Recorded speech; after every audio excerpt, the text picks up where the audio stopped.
Audio Jungle.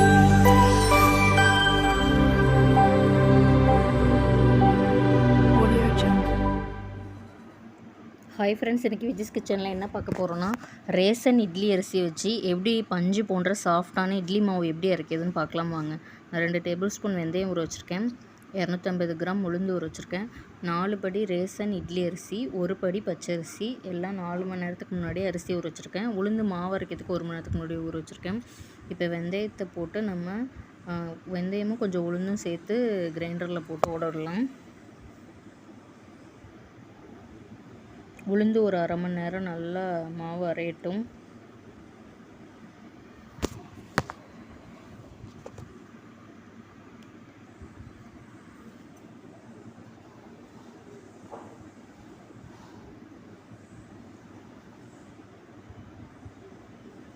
இப்போ நம்ம இடையிடையே கை விட்டு எடுத்து விட்டுக்கலாம், ஏன்னா உளுந்து கிரைண்டரில் தங்கிக்கும். நம்ம தண்ணி தெளித்து கொஞ்சம் கொஞ்சமாக அரைச்சிக்கலாம். நீங்கள் ஐஸ் வாட்டர் இருந்தால் ஐஸ் வாட்டர் சேர்த்து அரைக்கலாம், நான் ஐஸ் க்யூப்ஸ் சேர்த்து அரைக்கலாம். நல்லா மாவு எந்த அளவுக்கு வந்திருக்கு பாருங்கள், நல்லா அரைஞ்சி.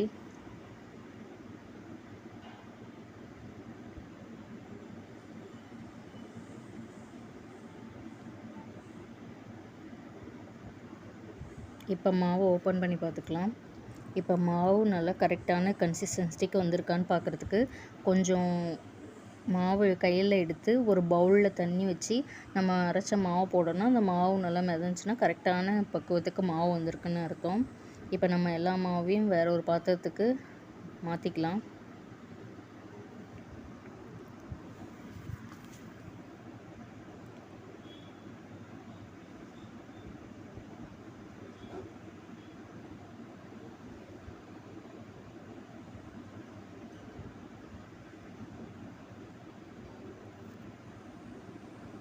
எல்லா மாவையும் வேறு ஒரு பாத்திரத்துக்கு மாற்றினதுக்கப்புறம் இப்போ நம்ம அரிசி சேர்த்துக்கலாம். அரிசி நல்லா எப்படி ஊறி இருக்கு பாருங்கள். இது ரேசன் அரிசி தான். இதில் நான் எதுவுமே கலக்கலை. ரேசன் அரிசி தான், ரேசன் பச்சரிசி தான், வேறு எதுவுமே நான் செய்யலை. இந்த அளவில் செஞ்சிங்கன்னா மாவு நல்லா சூப்பராக இருக்கும். அரிசி ஒரு 20 நிமிஷம் நம்ம அரைச்சிக்கலாம். இப்போ பாருங்கள், மாவு நல்லா அரைஞ்சிருச்சு. இப்போ நம்ம அரைச்ச எல்லா மாவையும் வலிச்சிக்கலாம்.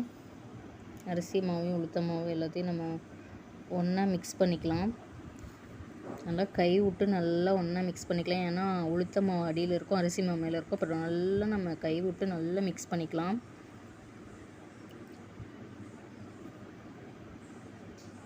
மிக்ஸ் பண்ணி நமக்கு தேவையான அளவு மாவு மட்டும் எடுத்து அதுக்கு மட்டும் நான் உப்பு போட்டு கரைச்சி வச்சுக்கிறேன். நல்லா கை விட்டு கரைச்சி வச்சுக்கோங்க.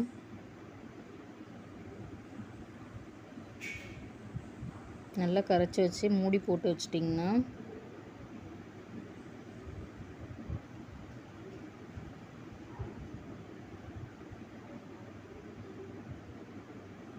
மறுநாள் காலையில் ஓப்பன் பண்ணி பார்த்தா மாவு எந்த அளவுக்கு நல்லா பொங்கி வந்திருக்கு பாருங்கள்.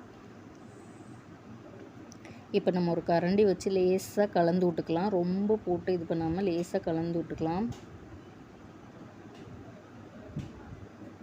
கலந்து விட்டு இட்லி தட்டில் இட்லி ஊற்றிக்கலாம்.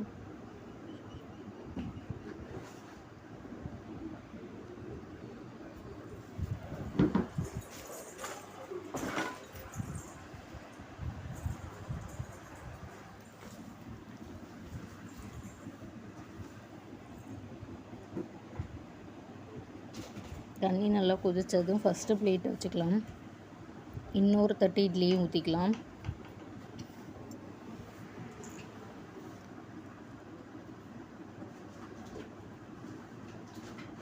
இன்னொரு தட்டையும் ஊற்றிட்டு நம்ம இட்லி பானையில் வச்சு மூடி போட்டு ஒரு 10 நிமிஷம் வேக வச்சா போதும்.